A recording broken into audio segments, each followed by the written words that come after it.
దేశంలో వాయు కాలుష్యం విపరీతంగా పెరిగిపోతుంది. చాలా చోట్ల గాలి నాణ్యత ప్రమాదకర స్థాయికి చేరుతోంది. ముఖ్యంగా పెద్ద నగరాల్లో ఈ సమస్య విపరీతంగా ఉంది. ఇది ముఖ్యంగా పిల్లలు, వృద్ధులు, ఆస్తమా రోగులకు సమస్యగా మారింది. అయితే ఈ వాయు కాలుష్యం దంపతుల ఫెర్టిలిటీపై కూడా ప్రభావం చూపిస్తుందని నిపుణులు చెబుతున్నారు. సంతానలేమిని పొల్యూషన్ పెంచేస్తుందని వివరిస్తున్నారు. గర్భధారణపై వాయు కాలుష్యం చూపించకుండా ఎలాంటి జాగ్రత్తలు తీసుకోవాలో ఇక్కడ తెలుసుకోండి. గర్భధారణ సమయంలో కూడా వాతావరణం కూడా శుభ్రంగా ఉండేటట్టు చూసుకోవాలి.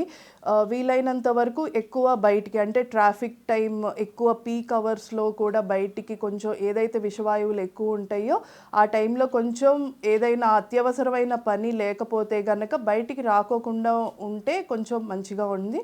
ఒకవేళ బయటికి వచ్చినా కూడా కొంచెం మాస్కులు ధరించడం వల్ల, మెయిన్గా N95 మాస్కులు ధరించడం వల్ల కూడా ఆ గాలిలో ఉండే రసాయనాలు కూడా మనకి కొంచెం లోపల ఊపిరితిత్తుల్లోకి వెళ్ళకోకుండా మనం నివారించుకునే అవకాశం ఉంటుంది.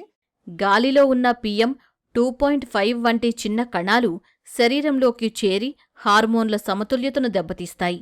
దీంతో మహిళల్లో ఓవలేషన్ సరిగా జరగకపోవడం, పురుషుల్లో స్పెర్మ్ క్వాలిటీ తగ్గడం వంటివి జరుగుతాయి. ఇవి గర్భధారణ అవకాశాలను తగ్గిస్తున్నాయని వైద్యులు చెబుతున్నారు. కాబట్టి కాలుష్యం బారిన పడకుండా జాగ్రత్తలు తీసుకోవాల్సిన అవసరం ఉంది. కొంచెం ప్రశాంతమైన వాతావరణం కలిగి ఉండటం, ఎక్కువ చెట్లు నాటుకోవటం, ఇంట్లో కూడా కొంచెం మొక్కలు పెంచుకోవటం, ఏదైతే గాలి శుద్ధిపరుస్తుందో అలాంటి మొక్కలు పెంచుకుంటే కొంచెం ఆ గాలిలో విషవాయువులు అవి కొంచెం తగ్గే అవకాశం ఉంటుంది.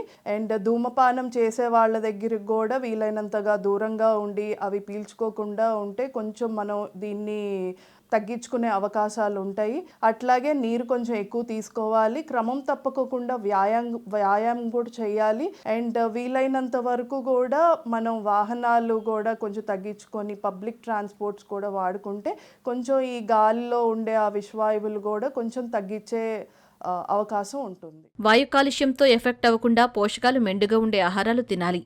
దీనివల్ల శరీరానికి శక్తి బాగా అందడం సహా రోగనిరోధక శక్తి పెరుగుతుందని చెబుతున్నారు వైద్యులు. పౌష్టికాహారం, గర్భిణీ స్త్రీల్లో మంచి ఆహారం తీసుకోవటం వల్ల కూడా రోగనిరోధక శక్తి అనేది కూడా పెంచుకోవచ్చు. ఎక్కువ నీరు తాగాలి, బాగా హైడ్రేట్ అవ్వాలి. ఎక్కువ నీరు తాగటం వల్ల కూడా మన బాడీలో ఉన్న మలినం కూడా బయటికి పాస్ అయ్యే అవకాశం ఉంటుంది.